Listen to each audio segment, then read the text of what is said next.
Good evening, Professor Reichman, Professor Gaynor, Congressman Pittenger, Undersecretary Glaoui, General Brown, Mr. Davis, distinguished colleagues and friends. It is a privilege to be with all of you here today and take part in this ceremony. I'm very humbled. Thank you for this invitation. Professors Reichman and Gaynor, I'd like to open by passing on greetings to you and the entire IDC team from Major General Kim, Commandant, United States Army War College.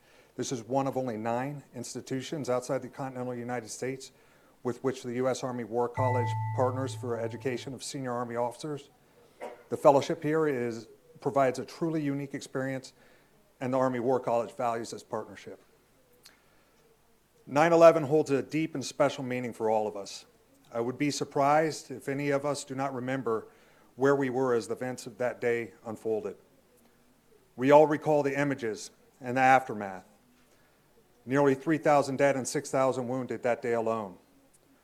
Our surviving first responders continue to suffer health problems from their heroic actions, and untold thousands still suffer the psychological and emotional effects of the attacks. For many of us, that day serves as a dividing line, separating our world into a before and after.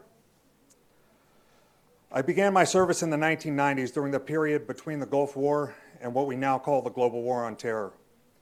During that time, it was unusual, if not rare, to know anyone who died while serving.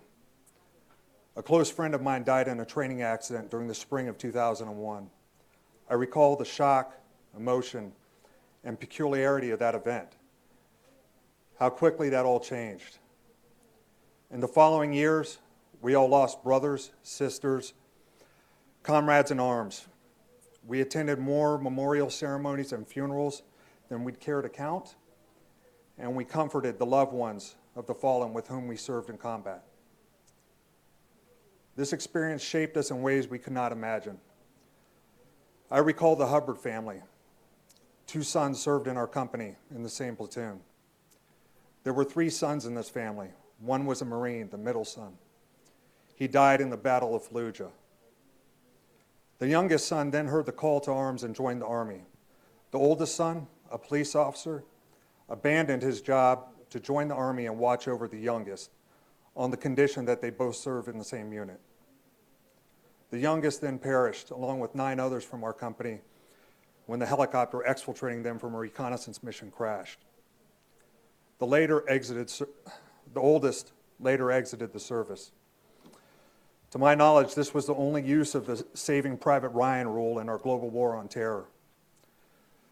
Let's pause and think of that. What is it that we ask of families, and what is it that we ask of ourselves? It's easy to think that terror happens somewhere else and to others, but what about families like the Hubbards, who in the face of sacrifice still raised their hands to fight this threat and sacrificed even more? For uniformed service members and security forces around the world, 9/11 was a dividing line as well. It united the focus and reinforced the efforts of many nations. On their behalf, today provides an opportunity to remember and honor our service members from all nations who sacrificed everything fighting terrorism. This year, the 18th anniversary of the 9/11 attacks carries a special meaning. Combat operations began not long after 9/11, and this year is the first that children of those who fought in the war on terror at its beginning are now old enough to serve and fight in the same conflict.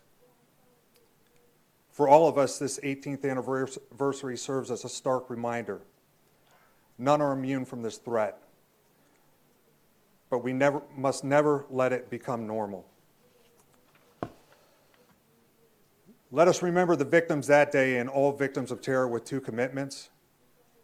First, let us commit to reach out, care for, and share our love with the survivors and the victims' loved ones. Second, let us commit to remain steadfast in our efforts to combat terrorism, wherever it may be and in whatever form it takes. Let us honor the memory of our fallen service members with these same 2 commitments: a helping hand and care for the veterans, wounded, and family members whose lives have changed as a result of combat, and a pledge to act against those who would use terror. As we remember the victims and first responders of the 9/11 attack in New York, the Pentagon, and on Flight 93. As we reflect on the last 18 years of armed combat and vigilance, today offers each of us a chance for introspection. What remains to be done? What can I do? What more can I do? This week provides a unique opportunity for all of us to consider those questions, build relationships and networks, and improve partnerships and alliances in the fight against terror. As leaders and colleagues, we must take inventory of what we have learned, what we have achieved, where we have failed, and challenge ourselves to continue the fight.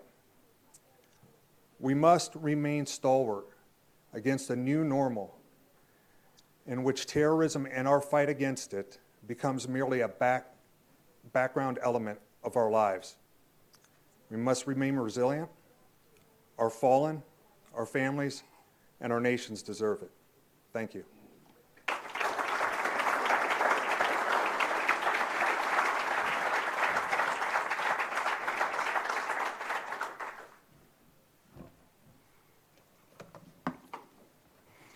Thank you, John.